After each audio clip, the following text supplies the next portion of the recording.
Hello everyone. Today I am here to share some tips on copper plate flourishing. Equipped with these tips, I assure you that your flourishes are no longer going to look awkward or imbalanced. So let's start the fun. The first key feature to focus on is anchorage.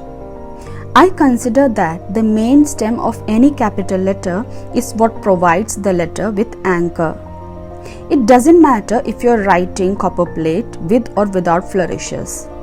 If the main stem is not executed in the right angle or in the right shape, then other parts of the letter won't do any good. The second key feature is counterbalance. Counterbalancing flourishes are something that provides the single letter or a word its visual balance. Consider your letters with flourishes as pebbles stacking on the beach. If one side is not balanced by equal weight on the other, it will topple down. Same is the case with letters. Counterbalancing flourishes are important not only for single letters but also when executing flourished words. In case of single letters, it should not look as if the word is going to fall off on one side. The third key feature we should all focus on is ovals. Most of the pointed pen scripts relies on ovals substantially. I have found that although the axis of most ovals lie on the main slant or are laid horizontally, in ornamental penmanship very rarely the angle of the oval is not that much of a concern. But what matters the most is the shape of the ovals. It doesn't matter if it is an obvious oval or if it is imaginary. As a fourth point, let me share with you some characteristic features of hotspots. For me, hotspots can be instances like when three lines cross over the same point simultaneously. It can also happen when there is a very small triangular negative space enclosed by three lines. If the triangular space is large enough, then that is completely fine, as is shown here. The third hotspot can be when there is a disruption in visual harmony because of some weird interaction between the ovals, which has been shown here. The fourth hotspot is when two strokes come really close to each other, or it can also happen when the strokes superimpose. There is a plethora of hotspots that one can detect. With continued informed practice, you will gradually train your eyes to spot them correctly. The fifth key feature is negative space. Every great artist from whom I have learned or have listened to has emphasized to mind the negative space. The negative space caters to two purposes.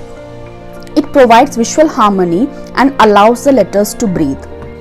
Let me show you some examples.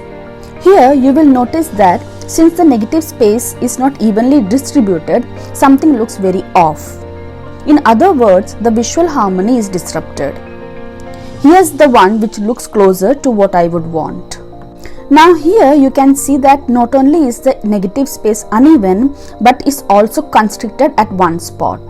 In the second instance, although the negative space is constricted, it looks sort of okay because finally everything boils down to how it looks visually.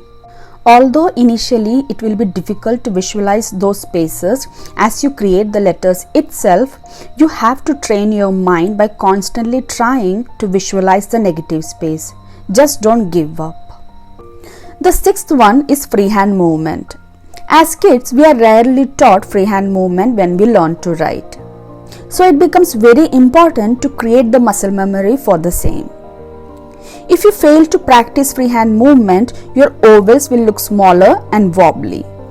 Also, your hands would hurt trying to create one. Let me show you the letter L without and with freehand movement. Now, if you place the base of your hand firmly on the surface of the paper, your degree of movement will be highly restricted as is shown here. But if you allow the base of your hand to glide on the paper smoothly, then you will get unrestricted range of motion. Now let's talk about drills. Drills, no matter how infamous they seem to be, are an integral part of calligraphy.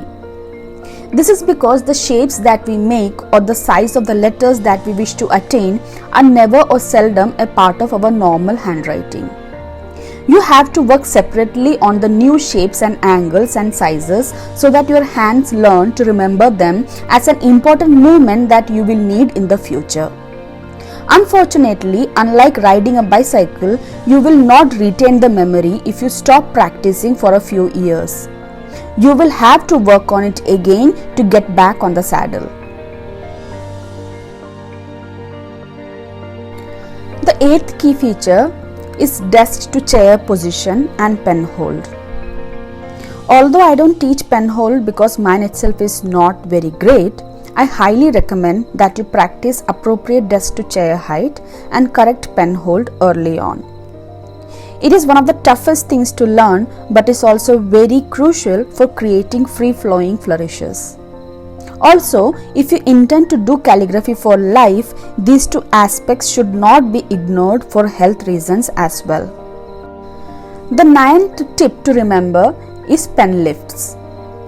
Whenever you experience difficulty in executing a certain stroke, lift your pen at the right spots to make it easier to execute. There is no shame in doing so. In fact, it becomes very important in certain cases. As you move towards bettering yourself, put special focus on understanding right from wrong rather than fretting on the means by which it was executed.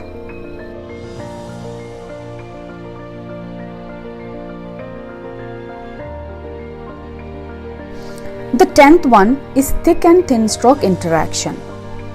We should know which strokes are okay to interact with each other and which ones are not.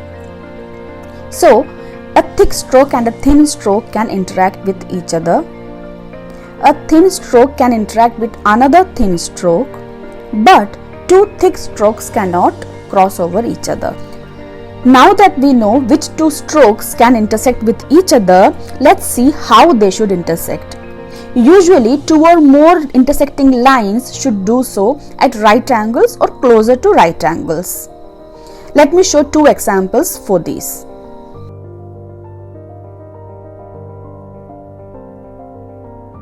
The 12th one is not much of a tip but a friendly reminder that you can always turn paper when you find that a certain stroke is not possible at the current position.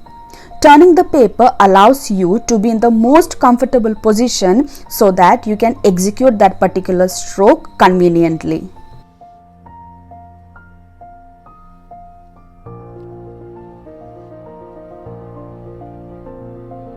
Now, the 13th point may come out as an unpopular advice, but I am going to go ahead and give it to you.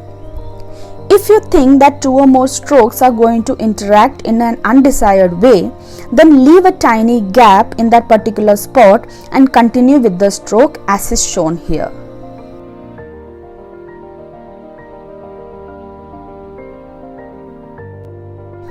This is my 14th and the last tip. If you want to make your flourishes such that it crosses through the X site within the letters, then keep in mind that those strokes should not be thick ones. If those strokes are entering through the X site, make sure that they are thin even though it is a downstroke.